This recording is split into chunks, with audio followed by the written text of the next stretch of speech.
السلام علیکم۔ آج کا ہمارا ٹاپک ہے آپ بیتی۔ یہ بھی سیکنڈ ایئر والوں کے لیے ہے، انہیں چوائس ہوگی یا خط لکھ سکیں یا آپ بیتی۔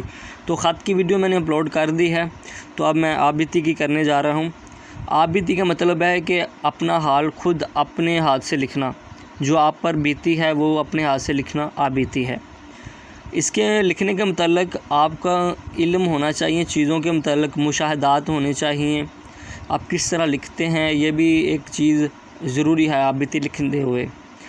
تو میں نے کچھ پوائنٹ ترتیب دیے ہیں، ان کو آپ بیتی لکھتے وقت ان کا دھیان رکھنا ضروری ہے۔ چلیں شروع کرتے ہیں۔ واقعات کے درمیان ربط و تسلسل ہو، یعنی کہ ایک واقعے کے ساتھ دوسرے واقعات کا رابطہ ہو، یعنی یہ نہ ہو کہ ایک پیراگراف میں آپ شروع کر رہے ہیں اور دوسرے پیراگراف میں آپ اختتام کر رہے ہیں اور تیسرے میں پھر شروع کر رہے ہیں۔ اس چیز سے اجتناب کرنا چاہیے آپ کو۔ پھر دوسرا ہے کہ حقیقت کا رنگ ہو، اس میں حقیقت ہو، یہ نہ ہو کہ حقیقت سے ماورا ہو کر آپ چیزیں لکھیں، اس میں حقیقت ہو۔ تیسرا جی اسلوب سادہ ہو، یعنی کہ اسادہ زبان ہو، مشکل زبان نہ ہو، جو عام لوگوں کی زبان ہے وہ ہو۔ جملے مختصر ہوں، زبان بیان کے غلط سے پاک ہوں، یعنی کہ غلطیاں کم ہوں اور جملے مختصر چھوٹے چھوٹے لکھے جائیں۔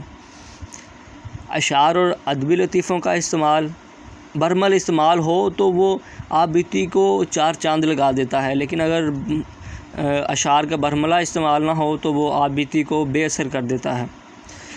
پیراگراف کی شکل میں ہو، یعنی کہ ایک پیراگراف یہاں سے شروع کرتے ہیں، اس کا یہاں پہ ڈی اینڈ کر دیتے ہیں، دوسرا پھر یہاں سے شروع کرتے ہیں اور پھر یہاں پہ ڈی اینڈ کر دیتے ہیں۔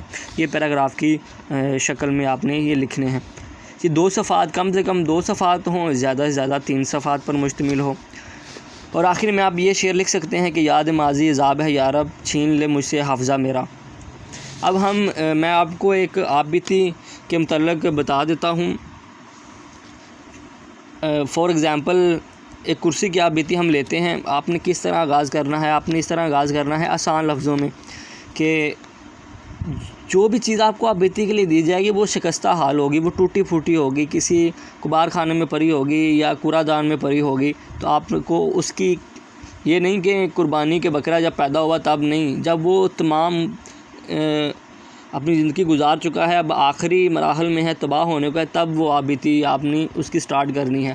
تو وہ کرسی کچھ اس طرح سے ہوگی کہ جس حال میں آپ مجھے دیکھ رہے ہیں میں اس حال میں نہ تھی، میں بھی کسی ایک درخت کا حصہ تھی، میں نے مختلف بہاریں دیکھی ہیں، لیکن ایک دن ایسا آیا کہ مجھ پہ خزاں آ گئی اور میں سوکھ پن کا شکار ہو گئی اور میرا سارا درخت سوکھ گیا جس سے میں منسلک تھی، جس کے ساتھ میں جڑی ہوئی تھی۔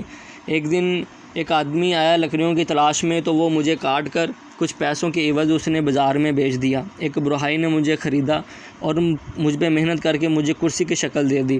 اس نے مجھے پالش کیا اور چمکا بنا کر اس نے مجھے ایک کرسی کی شکل دی اور ایک دکان پر رکھ دیا خرید و فروخت کے لیے۔ ایک ٹیچر آئے اور ایک استاد آئے، وہ مجھے خرید کر اپنے اسکول لے گئے اور وہاں پہ تدریس کا عمل میرے سامنے ہوتا تھا اور میں وہاں پہ بچوں کو کیسے تعلیم دی جاتی ہے یہ سب چیزیں دیکھتی تھی، اور میں خوش تھی کہ میں ان لوگوں کے کام آ رہی ہوں۔ تو کئی سالوں بعد میں ٹوٹ پھوٹ کا شکار ہو گئی اور پھر مجھے یہاں کوڑا دان میں یا کبار خانے میں پھینک دیا گیا۔ آپ اس طرح سے آپ بیتی لکھیں گے۔ یہ تھی آج کی ہماری ویڈیو۔ آپ نے تمام چیزوں کا خیال رکھنا ہے آپ بیتی لکھتے وقت۔ اگر ویڈیو پسند آئی ہو تو سبسکرائب کریں، لائک کریں، شیئر کریں، کمنٹ کریں۔ خدا حافظ۔